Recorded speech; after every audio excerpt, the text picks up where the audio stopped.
السلام علیکم ورحمۃ اللہ وبرکاتہ۔ ناظرین کرام، اس دنیا میں تمام رشتوں کا بدل ہے، ماں کا بدل نہیں ہے۔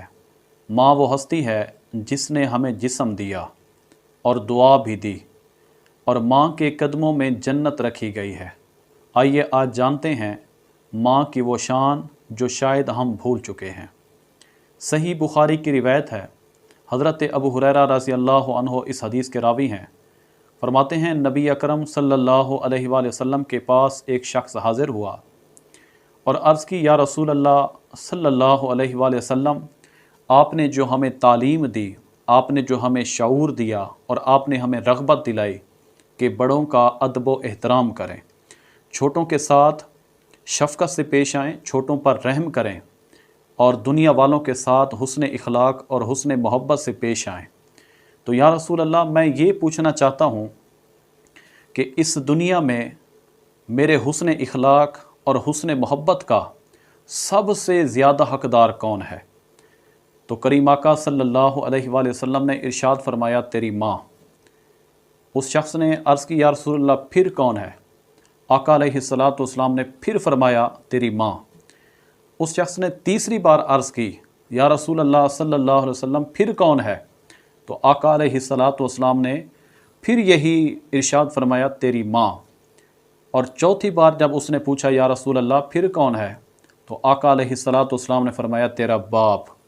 اور پانچویں بار جب اس نے پوچھا، یا رسول اللہ پھر کون ہے؟ تو آقا علیہ السلام نے فرمایا، تیرے ہمسائے، پڑوسی اور رشتہ دار۔ تو اس حدیث مبارکہ سے ہمیں یہ معلوم ہوا، یہ سبق ملا کہ کریم آقا صلی اللہ علیہ وآلہ وسلم نے ماں کے ساتھ حسن محبت، حسن اخلاق کے ساتھ یہ جو تاکید فرمائی ہے۔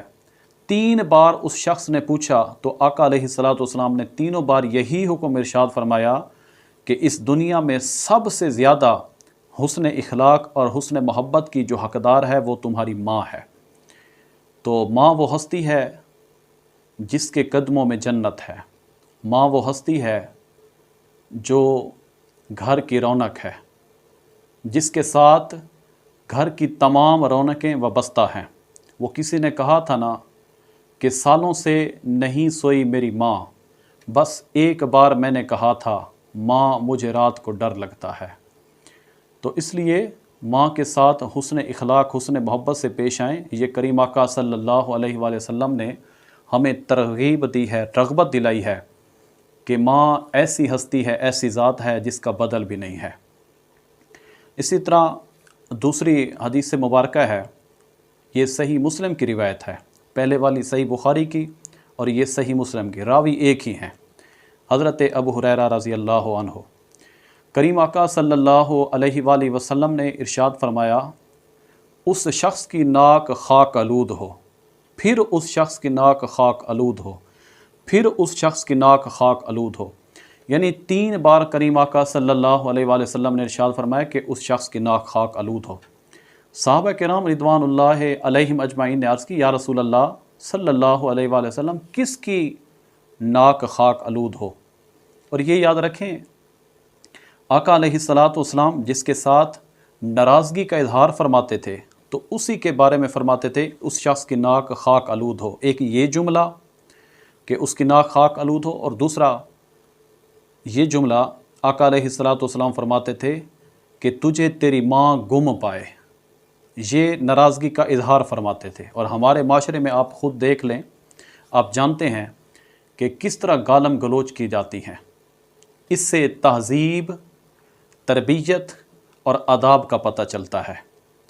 تو ہمیں گالم گلوچ سے، فضول باتوں سے، لغویات سے بچنا چاہیے۔ آقا علیہ السلام نے اگر کسی کے ساتھ اظہار ناراضگی بھی فرمایا تو یہی فرمایا اس شخص کی ناک خاک آلود ہو، یا فرمایا تیری ماں تجھے گم پائے۔ تو اس جگہ پہ آقا علیہ السلام نے فرمایا اس شخص کی ناک خاک آلود ہو، 3 بار ارشاد فرمایا۔ تو صحابہ کرام رضوان اللہ علیہم اجمعین نے جب پوچھا، یا رسول اللہ کس شخص کی؟ تو آقا علیہ السلام نے فرمایا اس شخص کی جس نے بڑھاپے میں اپنے والدین دونوں کو پایا۔